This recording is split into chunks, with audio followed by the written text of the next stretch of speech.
For voices echoed inside Java's oldest jungle, then stopped. At sunrise, their friends realized those voices hadn't wandered off, they'd vanished. The locals shrugged, Alas Purwo takes who it wants. Rangers launched drones, dogs, and a 90-man search grid, and still the forest answered with silence. 36 hours later, when rescuers finally saw the men, the rescue made no sense. They were alive, unhurt, and sitting less than 200 meters from where they'd disappeared. But the forest wasn't done. It left 2 clues that keep Indonesian rangers awake at night. Locals call it Alas Purwo, the first forest. Javanese legend says this is where land first rose from the sea, where spirits set up house before humans ever existed. Over 43,000 hectares of twisted teak and ghost-white limestone caves. Cell service? 0. Compass readings? Drunk. Step off trail and the green closes over you like swamp water. Rangers swear entire footpaths slide overnight. Scientists blame coastal erosion. Elders blame the Danyang, guardian spirits that reshape the maze to keep secrets buried. One such secret is Sendang Srenjanj Cave.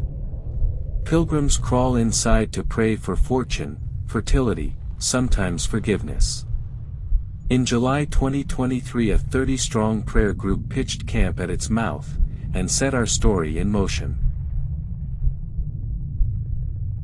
Among the group were 4 friends from outside Banyuwangi.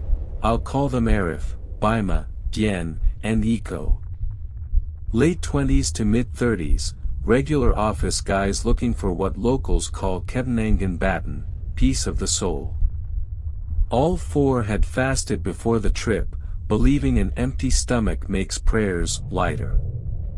They reached the cave Saturday, July 29, 2023, just before dusk.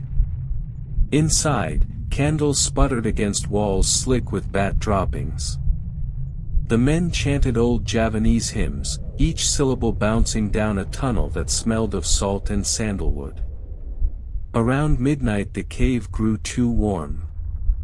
Arif suggested they fetch water from a spring marked on their paper map. 15 minutes, tops, Bima promised the elders. The 4 stepped out carrying only headlamps and a single cell phone for light. That cell phone's battery icon was still green. Outside, moonlight barely filtered through the canopy. Cicadas pulsed. The men followed a narrow creek, scooped water into plastic jugs, then, because rituals demand purity, stripped to splash their faces. That's when something cracked in the dark. A branch? A laugh? They weren't sure. But the sound came from deeper in the forest, where even rangers avoid night patrols. Iko flicked his torch toward the noise, beam hit nothing but leaves. When he swung back, the trail behind him had vanished, a wall of vines he swore wasn't there seconds ago. Dien pulled out his phone, no service. Battery dipped from 82% to 44% in under a minute. Then 12%. Then dead. Arif joked, the Danyang want new SIM cards. Nobody laughed. They picked a direction they thought was camp and walked. Minutes became hours, the jungle swallowed their tracks. Dawn, Sunday, July 30th. The main group noticed 4 empty sleeping mats. By noon they hiked out for help. Banyuwangi SAR, park rangers, and police formed a grid. Drones soared, dogs barked. A ranger pinged Iko's phone, one lone GPS flash at 8 degrees 39 minutes 50.2 seconds south 114 degrees 22 minutes 45.1 seconds east, 8 kilometers off trail. Then silence. Search teams hacked through vines, reached the coordinate, found only a dry riverbed. No footprints, no scraps of clothing. Night fell. Rain hissed through the teak. The forest swallowed headlamp beams like black ink. A volunteer muttered, "We're calling them, but the forest answers for them." By sunrise the men had been missing over 30 hours. Statistically, dehydration would soon cripple them. Spiritually, locals feared something else, Kapanduten, a soul lured into another realm. An elderly shaman named Mba Kario arrived uninvited. He carried jasmine, a rooster feather, and a tiny bronze gong. "You search with eyes," he told the SAR chief, "I search with sound." Mba Kario hiked to a banyan whose roots split like ribs. He rang the gong 7 times, each strike followed by a muttered mantra. Rangers felt the air drop 5 degrees. Leaves stopped moving though wind still roared above. After the 7th strike he whispered, "They're close, but the path loops. Mark your steps or you'll chase your own footprints."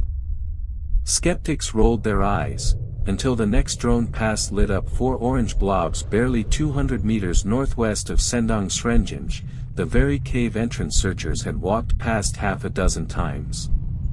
Somehow, the men had been hiding in the rescuers' blind spot for 2 days. Teams cut a straight line to the heat signatures. At 3 a.m. Monday they found the missing quartet huddled under strangler vines, eyes bloodshot, lips cracked, but otherwise unharmed. Arif whispered first, "We kept walking but the trees moved. Every path curved back to the same dead trunk."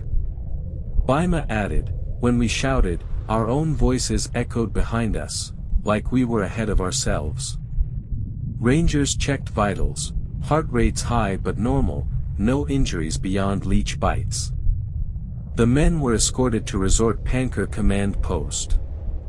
Operation officially closed at sunrise, July 31st. 2 details still bother rescuers. 1. The men were found a stone's throw from camp. How did dozens of professionals miss them for 36 hours? 2. Phone logs show a 6-hour data void, then battery levels jump from 3% to 40% just before the drone pass, as if something shielded and then released the signal. Arif, Baima, Yen, and Eco no longer speak publicly. Privately, they each keep a sachet of jasmine in their wallet, a reminder, they say, of a forest that lets you leave only if it forgets your name. So, if you ever step under the emerald ceiling of Alas Purwo and the path behind you disappears, don't shout. The forest already knows where you are. Turn around. Walk back the way you came. And whatever you hear in the dark, don't answer.